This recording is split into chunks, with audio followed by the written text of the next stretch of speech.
One of the great performances I've ever seen in a world stage in my life was O.J. Simpson trying on the gloves.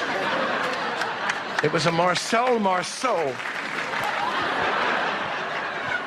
Then he started a Paul Lynde eye contacting. You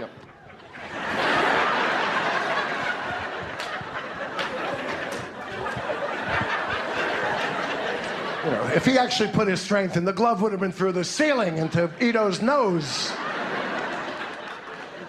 Unbelievable. Okay. Yes, I heard there are great results of this. The lab will be cleaner from now on, and, you know, you never saw a cop who's a fascist before, who never had any time. You can't have it both ways. This is a gang that couldn't shoot straight, okay? These people didn't know each other. What do they get? Miss Mazzola, all right, put down that blood there. All right, Mr. Funk, put it. All right, now, okay, now make sure he limps and make sure the arthritis there with the drop every second time. All right, take the Bruno Magli's, that's it, put him in there, bend him. All right, Furman, will you stop zig-heiling, you putz? Get over here. You may be the death of this case. All right, now, the chauffeur's coming. He's got to see a black man running in the front door. Officer Leroy, get over here, I got a job for you. All right. Now, all right, let's go.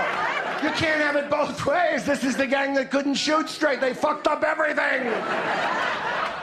You can sucker some punk in the street and plant stuff, which that bastard evidently did, but you can't pull it with O.J. Simpson, who has the best 14 lawyers on the planet.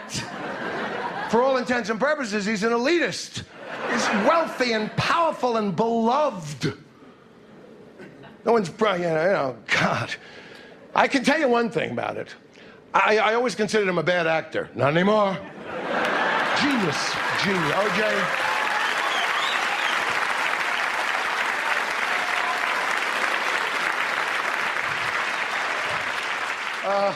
Cochran is a genius.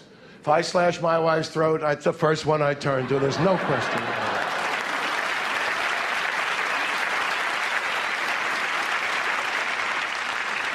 I think the law was not well represented here, but he's brilliant because he's a great actor, too. He's also a good lawyer. But you know, it got to ridiculous when that witness Heidstra had said in one of the hearings that he had heard what he thought a black man's voice. And he, that's ridiculous, Your Honor, Cochran. Ridiculous, Your Honor. That is racist. In 1995, we have to stand here and listen to this stuff, Your Honor.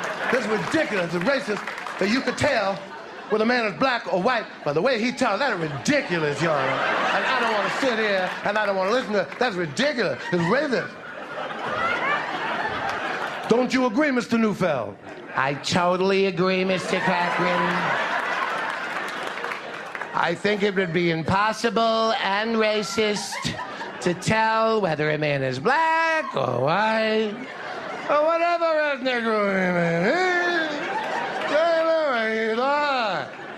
I thought to myself, he sounds black to me. Probably raised by Jews. I mean, they needed a translator for him as well as Rosa Lopez, you know.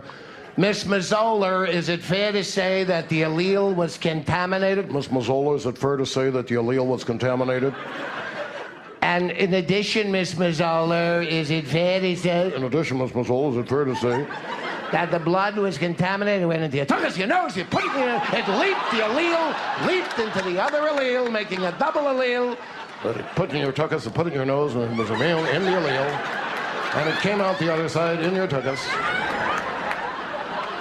Let's see if you had a public defender, like 99% of the people who slash someone's throat, who has 100 cases, who doesn't know your name. My client, Mr. O.G. Simpson, is innocent.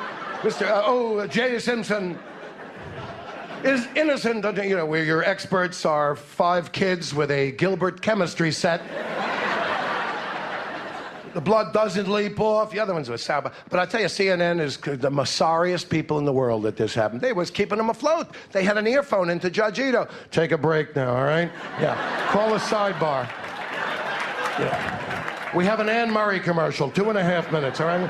Oh, snowbird going along. Makeup, come on. Ito's sweating. Come on. Marsha, pull the skirt down. The polkies are showing. Let's go. Well, Dershowitz, he thought this was horrible. He got on Larry King that night because John Bobbitt had a urinary infection, so he got a slot. This is America. We make heroes of John Bobbitt. I was in Orso's restaurant in New York, and these two agents are with a guy, and he says, "Hey, Robert Klein, like you to meet John Bobbitt." I go, "Jeez." You know, what do you think I thought? The guy whose wife cut his penis off. I mean, what am I? Hi, the guy. This all registered. Hi, guy. His penis off. Yeah. What else would he be doing? Eating the best pasta in town. Normally, before his wife cut his penis off, he was eating Chef Boyardee ravioli and meat sauce out of a can. So you figure this one out. Wife cut his penis off. His life began. He's sitting with a couple of agents there. My penis works. I can't get mine on the phone.